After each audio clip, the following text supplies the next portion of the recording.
विशेष बातम्या आणि विशेष मुलाखतीकरिता महाराष्ट्रामध्ये लोकप्रिय असलेल्या न्यूज वन महाराष्ट्र चॅनलवर पहा आजची ही एक विशेष बातमी। आपण पाहत आहात न्यूज वन महाराष्ट्र चॅनल। मी संतोष रोकडे। सर्व प्रेक्षकांचं स्वागत। ग्रेट बेट या विशेष कार्यक्रमाअंतर्गत आज आपल्या समोर आहेत औसा तालुक्यातील तळणी जिल्हा परिषद सर्कलचे राष्ट्रवादी काँग्रेस पार्टीचे लोकप्रिय जिल्हा परिषद सदस्य सुभाषदाजी पांडुरंग पवार। त्याचबरोबर सुभाषदाजी पांडुरंग पवार हे राष्ट्रवादी काँग्रेस पार्टीचे औसा तालुका अध्यक्ष आहेत। राष्ट्रवादी काँग्रेस पार्टीचे संस्थापक अध्यक्ष सन्माननीय शरदचंद्रजी पवार साहेब यांचे ते अत्यंत विश्वसनीय विश्वासू म्हणून या सर्व दूर तालुक्यामध्ये ते परिचित आहेत। अगदी ते सांगतायत की पहिल्यापासून मी राष्ट्रवादी आणि फक्त राष्ट्रवादी। अगदी एक सरपंच ते जिल्हा परिषद सदस्य हा त्यांचा प्रवास आहे। एक राष्ट्रवादी काँग्रेस पार्टीचे तालुका अध्यक्ष या नात्याने या तालुक्यात नेमकं काय कार्य सुरू आहे, एक जिल्हा परिषद सदस्य म्हणून काय कार्य सुरू आहे, राजकारणात ते कसे आले, राजकारणात काय यावंसं वाटलं आणि कौटुंबिक पार्श्वभूमी कशी होती, या सर्व बाबींचा आढावा घेण्यासाठी ग्रेट बेट या विशेष कार्यक्रमात आम्ही निवड केली आहे सुभाष दाजी पांडुरंग पवार। दाजी, ग्रेट बेट या विशेष कार्यक्रमात तुमचं स्वागत। दाजी, आपण राजकारणात येण्या अगोदर तुमची कौटुंबिक पार्श्वभूमी कशी होती त्याबद्दल आमच्या प्रेक्षकांना आपण सांगावं। माझी कौटुंबिक पार्श्वभूमिका अत्यंत संघर्षाची होती। आईवडिलांची कौटुंबिक जीवन ही जमिनी फक्त 1.25 एकर जमिनीचे माझे वडील आणि चुलते होते। पोटासाठी लोकांच्या नोकऱ्या करणे हा मूळ व्यवसाय त्यांचा झाला। हे करत असताना जीवनामध्ये संघर्षाची सुरुवात त्यांनी केली। आजोबाचं क्षेत्र संपलेलं होतं, दारिद्र्य पाठीशी सतत लागलेलं होतं आणि या सर्व बाबीतून आमच्या वडिलांनी आणि चुलत्यांनी एक संघर्षाची सुरुवात, जीवन जगण्याची सुरुवात केली। हे करत असताना 2 वडील आणि चुलते अत्यंत कष्टी स्वभावाचे आणि करत करत त्यांनी लातूरची बाजारपेठ मोठी असल्या कारणानं आम्ही 4 भावंडाला त्यांनी जन्म दिला। थोरले बंधू शेषरावजी पवार हे वडिलाला आणि चुलत्यांना साथ देणे हाच व्यवसाय झाला। कारण शिक्षण घेत असताना शिक्षण घेण्याची परिस्थिती नव्हती, दुसरीपर्यंत शिक्षण माझ्या थोरल्या बंधूंनी घेतले आणि चुलत्यांना आणि वडिलांना साथ दिली। ही जीवन जगत असताना लोकांच्या शेत्या करणे, काळ्या आईची सेवा करणे हा उद्योग डोळ्यासमोर ठेवून प्रामाणिक भूमिका बजावत जवळपास 50-55 एकर जमीन अगदी प्रामाणिकपणानं इमानदारीनं कष्ट करून कमवली आणि आम्हाला कर्तव्यगारीत आणून सोडलं। आम्हाला शिक्षण शिकवित असताना अनंत अडचणी आल्या, पण वडिलांनी आम्हाला शिकवण्याचं मानस उराशी बाळगून आम्हाला शिकवण्याचा प्रयत्न केला। दाजी, आज आपण राष्ट्रवादी काँग्रेस पार्टीचे औसा तालुका अध्यक्ष आहात। एक तालुका अध्यक्ष या नात्याने येणाऱ्या पुढील काळामध्ये पक्ष वाढला पाहिजे, या ठिकाणी आपले काय प्रयत्न असतील? नाही, गेल्या लोकसभेमध्ये औसा तालुक्यामधून मोदीची लाट असताना 54,000 मतानं सेना प्लस होती। यावेळेस आम्ही 54,000 मायनस करून आम्ही प्लस देण्याचा मानस माझा स्वतःचा आहे। आमच्या बूथ कमिटी, मी परवाच 2-3 महिन्यापूर्वी तालुका अध्यक्ष नेते मंडळीने मला केलं आहे, विशेषतः आदरणीय राणादादांनी, त्यांच्या नेतृत्वाखाली आम्ही काम करतो आहे। हे काम करत असताना माझ्यावर फार मोठी जबाबदारी त्यांनी निवडणुकीपूर्वीच टाकली आहे। माझा स्वतःचा आत्मविश्वास आहे की जनमानसात जाऊन बूथ कमिट्याचं जवळपास काम संपत आलं आहे आणि प्रत्येक गावामध्ये जीवाचे 10 राष्ट्रवादीचे कार्यकर्ते आम्ही तयार केलेले आहेत। आणखी थोडीशी गावं राहिलेली आहेत, त्याचा फायदा निश्चित राष्ट्रवादी काँग्रेस पक्षाला होईलच। पण एक नक्की आवर्जून मी सांगेन की औसा तालुका हा राष्ट्रवादीचा आणि आघाडी झाल्यामुळं काँग्रेसचा साथ घेऊन या ठिकाणी औसा तालुक्यामध्ये भरभरून यश देण्याचा हा माझा मानस आहे आणि मी ती पूर्ण करणार असा माझा स्वतःचा दृढ विश्वास। सध्या आपण जिल्हा परिषद सदस्य आहात, तर एकच जिल्हा परिषद सदस्य या नात्याने या सर्कलमध्ये आपली काय कामे सुरू आहे? आता जिल्हा परिषद सर्कलमध्ये जर म्हणलं तर SRFचे जवळपास मंगरूळ 20 लाख रुपये, शिरसल 60 लाख रुपये, किल्लारीमध्ये 22 लाख रुपये आणि दलित वस्तीमध्ये जवळपास 20 लाख रुपये किल्लारी दिले, तळणीला 10 लाख रुपये दिले, लिंबाळ्याला दिले। काय हा अनुशेष सत्ता जरी माझी नसली किंवा राष्ट्रवादी काँग्रेस पक्षाची जरी नसली तरी मी व्यक्तिगत माझा स्वभाव चांगला सर्वांना घेऊन चालणार असल्यामुळं निश्चितपणानं त्याचा फायदा मी औसा तालुक्यातील आणि विशेषतः किल्लारी गटातील जनतेसाठी आणून देण्याचा मानस कायम आहे.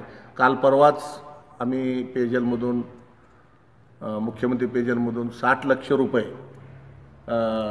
मंजूर केलेत आणि हे मंजूर करत असताना आमच्या गावचेच जावाई अभिमन्यू पवारने मला सहकार्य केलं आणि त्या माध्यमातून सुद्धा मी गावाला 60 लक्ष रुपये आणून आज गावचा विकासाच्या दृष्टीने भर पाडली. तुमचं नेतृत्व हे एक संघर्षपूर्ण आहे, एक लढवय्ये आहात आपण, एक चारित्र्य संपन्न आपण नेतृत्व आहात आणि त्याहीपेक्षा महत्त्वाचं म्हणजे राष्ट्रवादी काँग्रेस पार्टीचे आपण अगदी एकनिष्ठ आहात. तर याबद्दल आपण 4 शब्द व्यक्त करावेत. नाही, या बाबतीत हा प्रचंड मोठा गेल्या 40 वर्षाचा राजकीय अनुभव, राज्यातली जडणघडण, अनेक नेतृत्व उभा केले. नेतृत्व कशानं संपले त्याचे कारणं आहेत, नेतृत्व कशानं उभा टाकतात त्याची कारणं आमच्याकडे आहेत. म्हणून नेहमी सत्यतेवर लक्ष ठेवून नैतिकता, विचाराची देवाणघेवाण आणि समाजाची बांधिलकी, की जसं आदरणीय पवारसाहेबांना 80% समाजकारण आणि 20% राजकारण, तर मी तर असं म्हणेन की मी 10% सुद्धा राजकारण करत नाही. 90% सामाजिक बांधिलकी जपून चालणारा एक कार्यकर्ता म्हणून जे काही संधी मला राष्ट्रवादी काँग्रेसनं मला दिली आहे आणि भविष्याच्या दृष्टिकोनातून पक्षवाढीसाठी आणि येणारी लोकसभा आमच्या डोळ्यासमोर आहे. आमचा उमेदवार अधिकाधिक मतानं कसा निवडून येईल यावर माझं लक्ष राहणार आहे आणि पक्षामध्ये राहून मी कुठल्याही पदाची अपेक्षा न करता काम करणारा कार्यकर्ता म्हणून मी काम करत राहिलो आहे, भविष्यातही करत राहणार. दाजी, सुरुवातीच्या काळामध्ये फार मोठा आपण संघर्ष केला आहे. ट्रक ड्रायव्हर म्हणून आपण तब्बल 15-20 वर्ष आपण काम केलं आहे. एक ट्रक ड्रायव्हर असताना आलेले अनुभव तुमच्या अगदी मनामध्ये आहेत, ते अनुभवले तुम्ही. तर एक ट्रक ड्रायव्हर असताना असं वाटत होतं का की आपल्याला भविष्यामध्ये चांगलं यश संपादन करता येईल?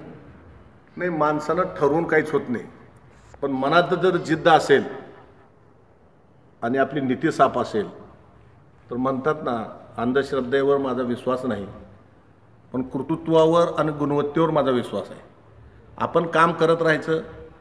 समाज उघड्या डोळ्यानं बघतोय की चांगलं आणि वाईट ज्याची ही जनता मतदार असते आणि नेहमी जो मतदारानं दिलेला कौल तुम्हाला मान्य करावं लागते. आणि माझ्या जीवनामध्ये या किल्लारी भागातील, औसा तालुक्यातील, उस्मानाबाद, उमरगा ह्या पूर्ण 2 जिल्ह्यातील नेते मंडळी मला नावानिशी ओळखतात.